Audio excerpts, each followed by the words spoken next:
the newsagents.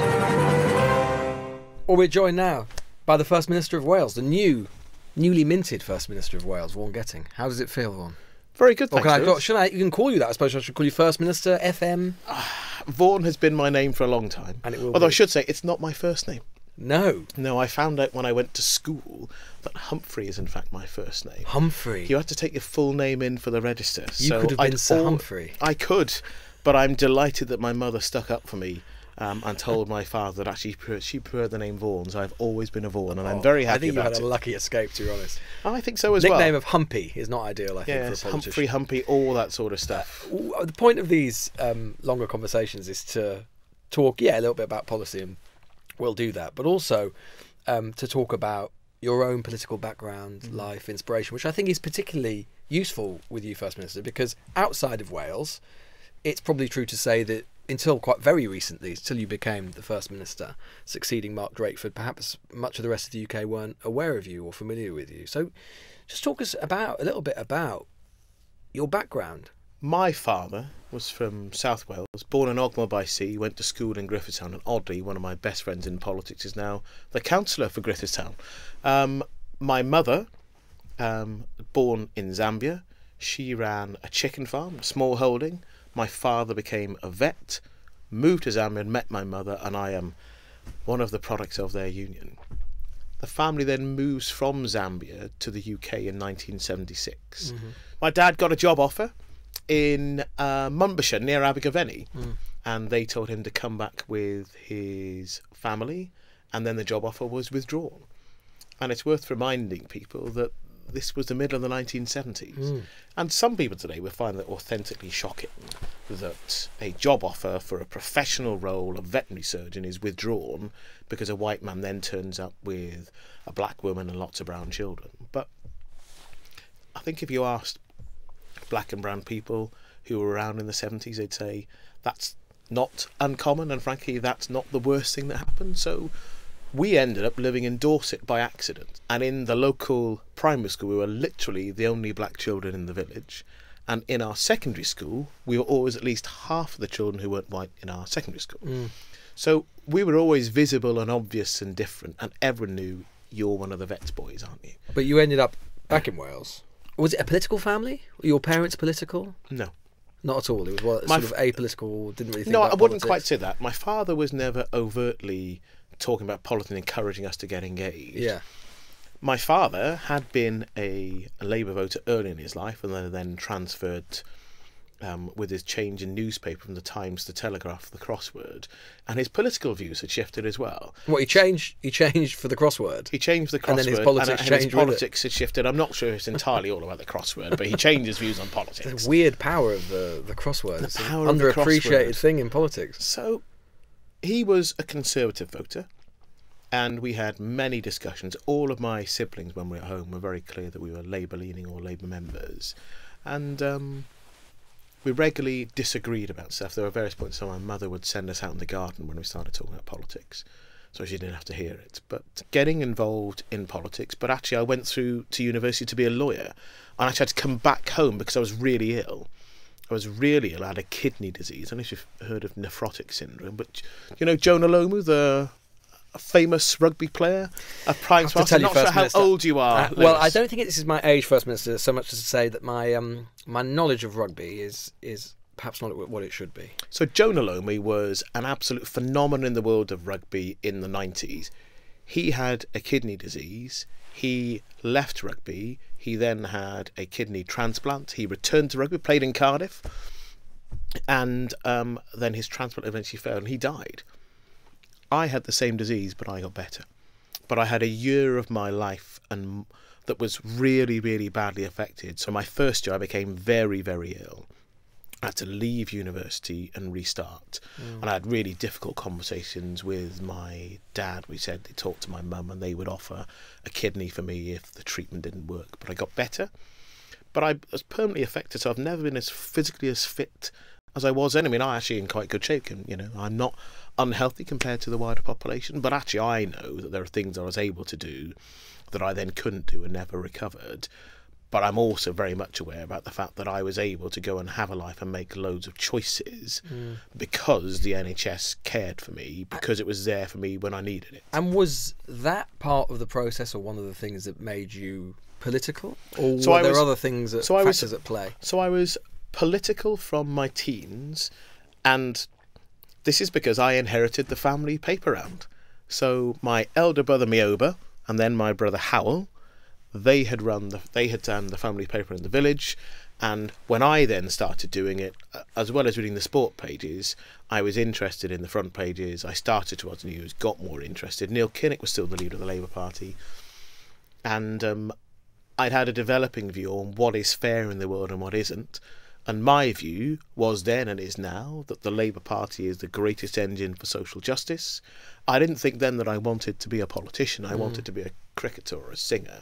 And I became a lawyer, but I stayed active in student politics and in the local party. But my NHS experience was definitely part of my journey into seeing the relevance of choices that are made, and actually the fact that in big public services that the great majority of the public rely on, you've got to have the will and the choices to see those come through. You've alluded to this already, but obviously growing up in Britain, Dorset, Wales, at that time, not that many people of from ethnic minorities around, black people around, in school and so on. What was that like? What was it like growing up as a black boy in those days?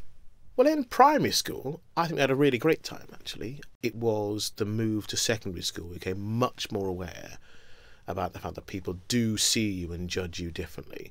Think about this. I'm 10 to 12 years old. Daley Thompson is one of the most famous athletes in the country. And there are people saying, you really rhyme with Daley Thompson.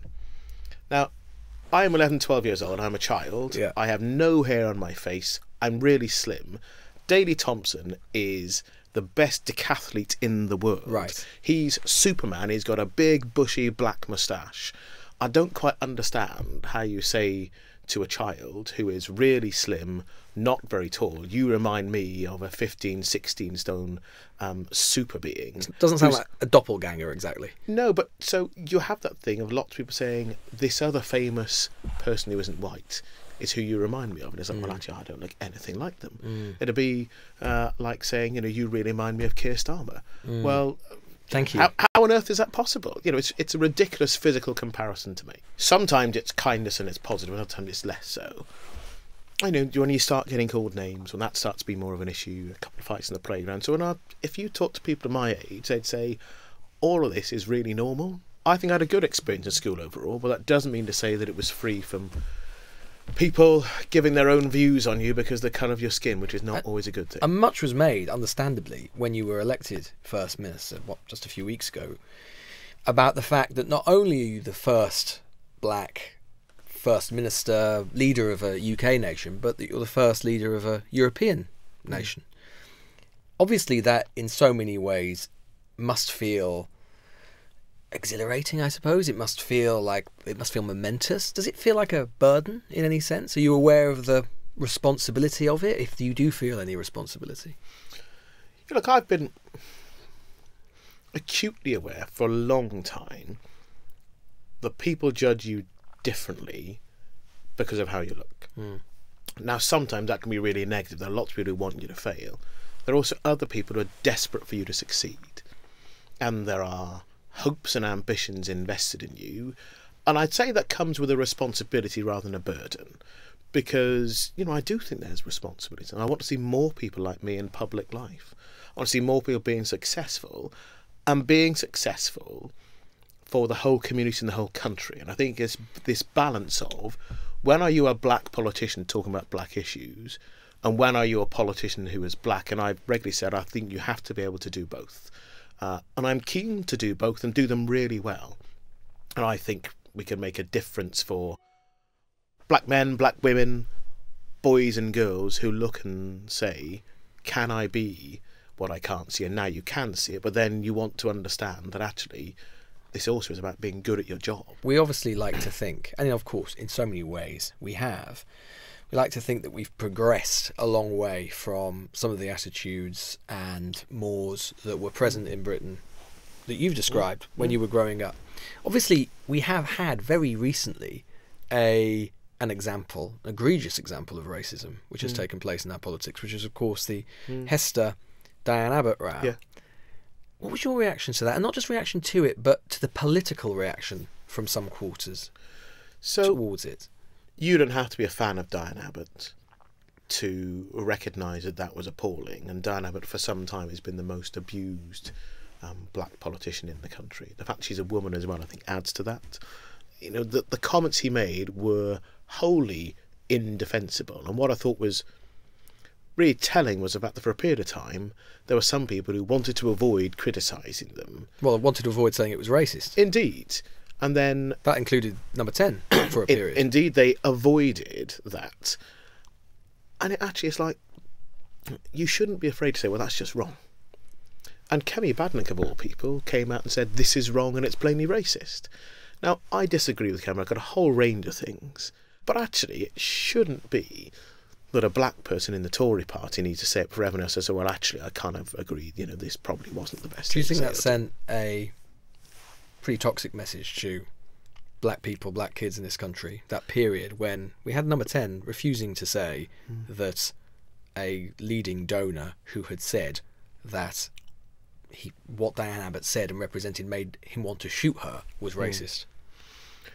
I think it was really poor, indefensible, and it's all the sort of stuff that drives more division in the country, and that division is real, and it's played out in not just what people think and are prepared to say in rooms that think are private. Those attitudes have real consequences as well. So you go back to the 1970s and what happened with our family, and what happened was much worse for many other families. There is progress across the country since then, but none of us should pretend that progress is indelible or is perfect and there's nothing more to do. You have to constantly re-win the battle to say that decency matters for all of us. For you, as much as for me, Lewis, and the sort of country we want to be and should be. Would you like to see, I mean, you know that Diane Abbott's case, the accusation that was against her that she had been anti-Semitic, it's now 12 months, that review. I know it's not your responsibility, but you'd like to see that brought to an end, wouldn't you? I mean, it's gone on for 12 months now. I'd like to see the issue resolved. Would you like to see her brought back into the party? I mean, she does occupy a unique place, doesn't she? She was the first black woman MP, not just for the Labour Party, full stop. She served the party since '87. She has, and look, the initial comments she made were deeply problematic, and I would never try to defend them. Otherwise, you're getting straight back into a mirror image of what happened previously, where people call out racism as long as it's not in their own party. And so what went out in her name was wholly unacceptable. But I want to see a resolution to it. Would you like to see it, just personally, do you think that she should be brought back in? She has apologised, and she apologised very quickly, unlike Hester, for example. Yeah, I think the difficulty always is about what else is in the rest of the case and the evidence. I want to see a resolution that is clear and is public, and I want to see us all move on. And if the Labour Party decides that Diane Abbott can come back into the fold, then that is an outcome that I'm happy to live with. If there's a different outcome, I want to understand what the outcome is, but I want an outcome so people can move on.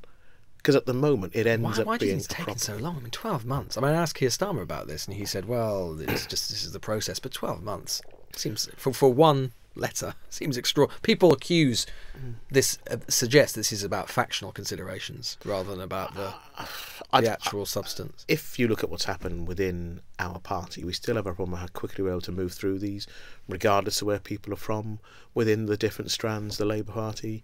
And the problem is, I don't know all the details. I can't tell you about what information has been shared, where the lawyers are involved. It's not your responsibility. But no, it's not just a responsibility. I can't tell you about the internal process and who knows what. Yes, I understand. And that's the challenge. But I am very keen to see a resolution.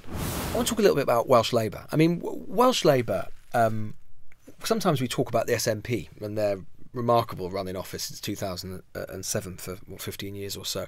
I mean, actually, people always forget, or often forget, it seems to me, Welsh Labour has had an even more remarkable run. I mean, you have literally been in government in one form or another in Wales since the beginning of the devolution settlement at the end of the 20th century, which is remarkable. It must be one of the longest serving administrations of one party or another in Western history, I would have thought. Why do you think it is that Labour in Wales, particularly when Labour nationally has had so many ups and downs, and in Scotland as well, what is it about Labour in Wales, about Welsh Labourism, that is so enduring, and that means that time and time again Labour has returned to office? We've never taken for granted the extraordinary position we're in being the largest party in Wales. And we've had difficult elections through that time where it looked like actually we could go further and further backwards. Everyone thought that about the last election, for example, in 2021, but it didn't happen. Well, indeed, at the start of that election period, there were lots of people predicting this would be the end. That's partly because there's the mechanics of campaigning, there's what you do, but I think it is also the point about always being prepared to listen to the public and to renew trust. And I think that's hugely important. I was thinking in terms of the politics, we've never surrendered our ground on being proud to be Welsh and proud to be British. So we've never got into a dreadful cul-de-sac of looking at we're apologists for someone else. And I think people do see that Welsh Labour does speak for Wales. And we have people visibly from different parts of Wales too, and I think that matters. And do you think that that was a difference in how Scottish Labour approached questions around the union? Because there always was, historically, wasn't there, a little bit more reluctance on behalf of Scottish Labour to fly the saltire, because it was always considered in Scotland to be a bit more of a kind of conceding ground in some way to the SNP and so on. But Welsh Labour always had a slightly different approach, didn't they, in terms of the relationship between Welshness, Britishness and so on. And you think that is part of the reason why Welsh Labour has survived and remained extremely strong, whereas Scottish Labour didn't? If you go and talk to people in Wales, they are proud of Wales, including people who aren't born in Wales, and they want to know that people that are leading the country are proud of Wales too, as well. And it's never been, I think, a problem for Welsh Labour to say, well, you know, we're all really proud of being from Wales and of Wales, proud of the country we are, and the country that we can be as well. And I've never thought it would be a good idea to try to vacate that ground, because it wouldn't be authentic either. You know, whether you are in Swansea or in Ynys Môn or Flintshire or Newport, people are really clear about the fact that they're part of the country and want who they are and where they've come from to be recognised. And I think that sort of inclusive approach about the country we are is really, really important. Your predecessor, Mark Drakeford, had suggested in the past that if Scottish voters kept returning SNP governments majorities or pro-independence majorities to Holyrood, that he thought that at some point that should be recognised, and that there should be, that Westminster couldn't keep just denying another referendum. Would that be your position as well? Do you think that in terms of devolution and devolution settlement, that's kind of how it has to work? If you look at where we are, I think there's every prospect that Scottish voters will deliver a different result of the general election and indeed the Scottish Parliament. And obviously I want that. I would like Anas Sarwar to be on a sofa here with me in the future as the First Minister of Scotland. But the position on Scotland is led from Scottish Labour, as it should be. And they're very clear that they don't think a parliamentary election is an alternative for a referendum. And you'll know this, Lewis, in your own engagement, why people vote for parties at different elections. It isn't a single issue challenge. So if you think about now, where people care about the cost of living crisis and the rise in taxes for working people, all those people have multi-factors within them, and that'll be part of how people choose to vote in the general election. And I don't think you can claim there is one single reason. But clearly there are strains with the devolution settlement. We're seeing that in particular play out between Westminster and Scotland at the moment. We've seen a particular piece of legislation, obviously with relation to self-ID, essentially vetoed by the Westminster government. It's the first time that had happened. We've seen the kind of process, it was a kind of assumption pretty much from the start of the devolution settlement that kind of transfer of powers would sort of continue and be slowly augmented. That's stopped, or at least there's been a feeling, certainly amongst Conservatives in Westminster, that ought to stop and maybe in some cases even be reversed. How comfortable are you with that dynamic at the moment? How comfortable were you, for example, with the Westminster vetoing the Scotland's self-ID bill? Well, I think there's a different view about whether different parliaments have the competence to make laws, and that's the issue that's come up with that particular legislation. Where I'm much more animated and frankly angry is about the way that the current UK administration has continued to aggressively pursue devolved responsibilities, either through money or through trying to change piecemeal pieces of legislation. It seems like every couple of months there's another proposal in a bill for UK ministers to be able to exercise devolved responsibilities in Wales. And there are regular points in time where UK ministers want to spend money in areas that are plainly devolved. And not just our responsibility, because I'm sat here as a First Minister of Wales, because people chose to create devolution in 99. They chose to augment it. They've chosen in devolved elections to vote for people in the Senedd. And if Welsh Conservatives or UK Conservatives want to change that, they need to win the election. So when Keir Starmer, when and if he becomes Prime Minister, you're saying to him you want more powers for Wales? I'd want a different settlement in terms of some of the powers we have. But I think does that mean more powers? In some areas, yes. But the starting point is, I want respect. I want acknowledgement of the responsibilities we all have. And I think that's the way the future of a stronger union lies. A successful Wales in a successful Britain. And to be fair, Keir Starmer has been very clear in private and in public. He wants a totally different relationship. A Prime Minister who regularly meets First Ministers from devolved governments. But also for England as well, a new settlement on devolution within England too, to get away from a very centralised UK. And I think that would be good for Britain, not just socially, but economically as well. But of course, I mean, Welsh Labour and the Welsh Government does occupy a particular place in the rhetoric of our politics at the moment, and has done for some time. And even just today, as we're talking on Wednesday, this morning, Rishi Sunak, the Prime Minister, done an interview on LBC, and you'll have heard this many, many times in terms of rhetoric from Conservative politicians. But here he is again, holding your government up, and you've been a minister in that government for some time, as a punching bag to use you to try and beat Keir Starmer. Listen to this. Which NHS trust is this, Louise? I can't say it's in Welsh, but it's right. Well, actually, you can't say it in. It's Welsh. I think that's an interesting point, actually, Louise, because it's the Labour Party who run the NHS in Wales, as you know, because devolved government in Wales, and I think actually there's a very clear contrast to what's happening between England and Wales. Like across the UK, all NHSs have experienced backlogs from COVID. But actually, if you look at what's happening in Wales right now, in contrast to the NHS in England, which we're responsible for, average wait times in Wales are longer. The longest waits is actually what you're talking about. We've virtually eliminated people waiting 2 years and made enormous progress on 1.5-year waiters in England. There are still thousands and thousands of people in Wales who are waiting the longest amount of time. In fact, there are 1 in 5 people sitting on a waiting list in Wales, and A&E performance in Wales is the worst in Britain. Now, that is the reality. It's interesting that Louise has called from Wales. Indeed. That is the reality of Labour in power, right? Now, I'm not saying there aren't challenges with the NHS. Of course there are, and we're working on them. But the contrast in how Labour's running the NHS in Wales will demonstrate to you that our plan in England is actually working and making a difference, and you're not seeing that in Wales, and people like Louise are paying the price. I don't necessarily want to get into a whole kind of exchange of statistics, which I'm sure you can provide. But it is telling, isn't it, that the Conservative government feels able repeatedly to point to your government's very, very long record and say, that is what we can expect from a Keir Starmer government.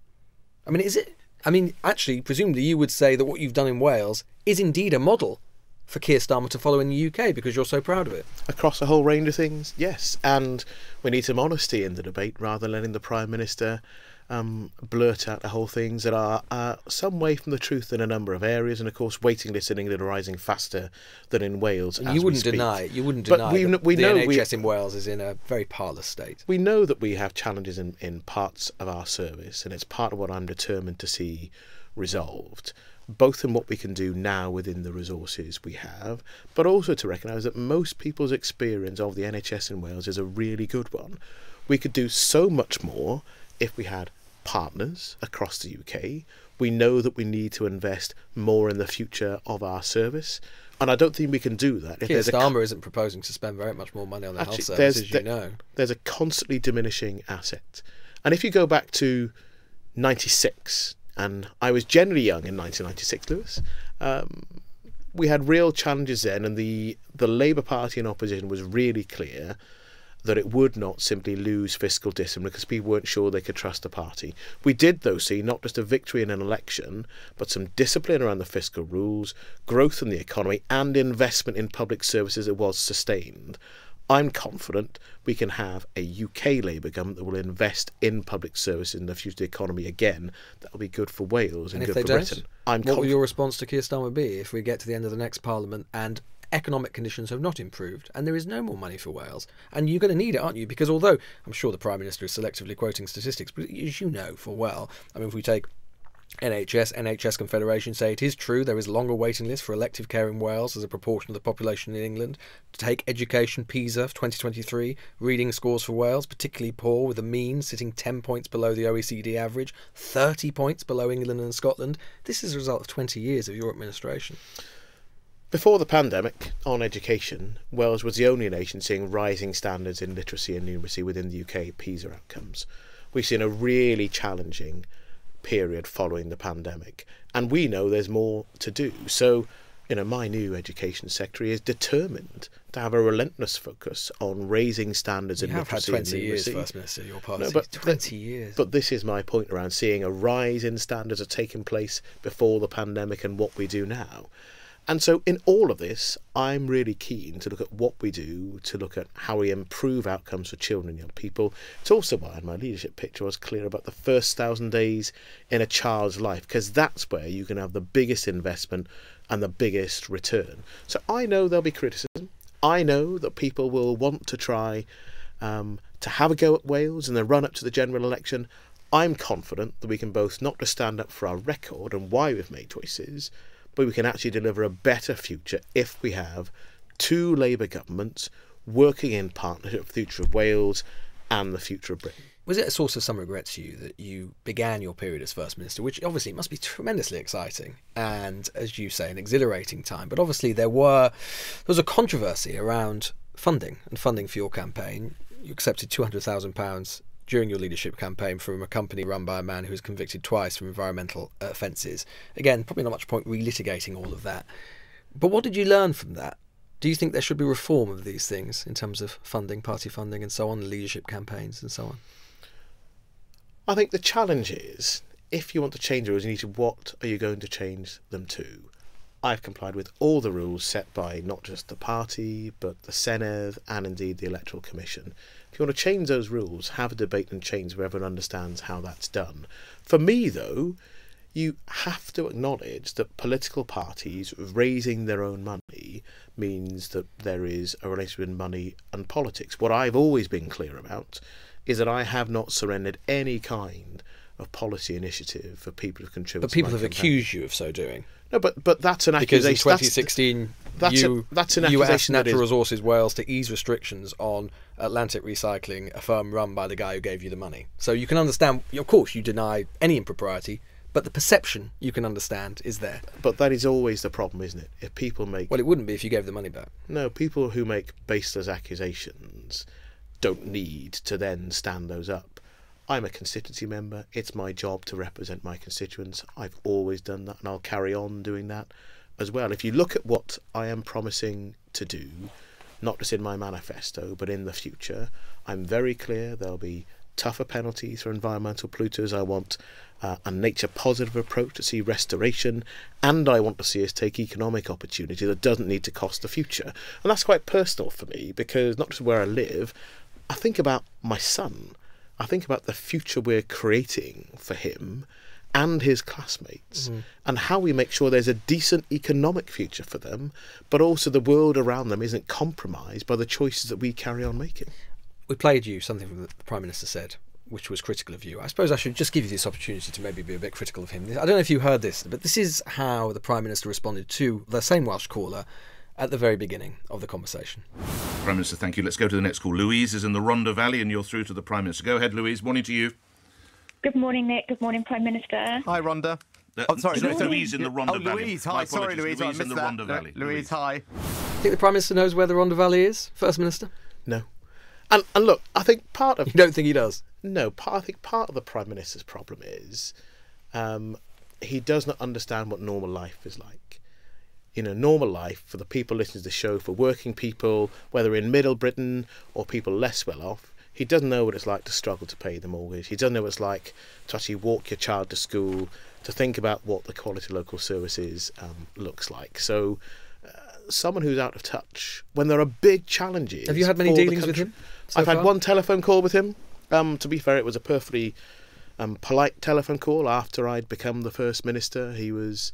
the challenge then, though, is getting the detail of what's going to change and be different. Are we going to have a different relationship, or are they still going to have the aggressive approach cutting across what we're doing?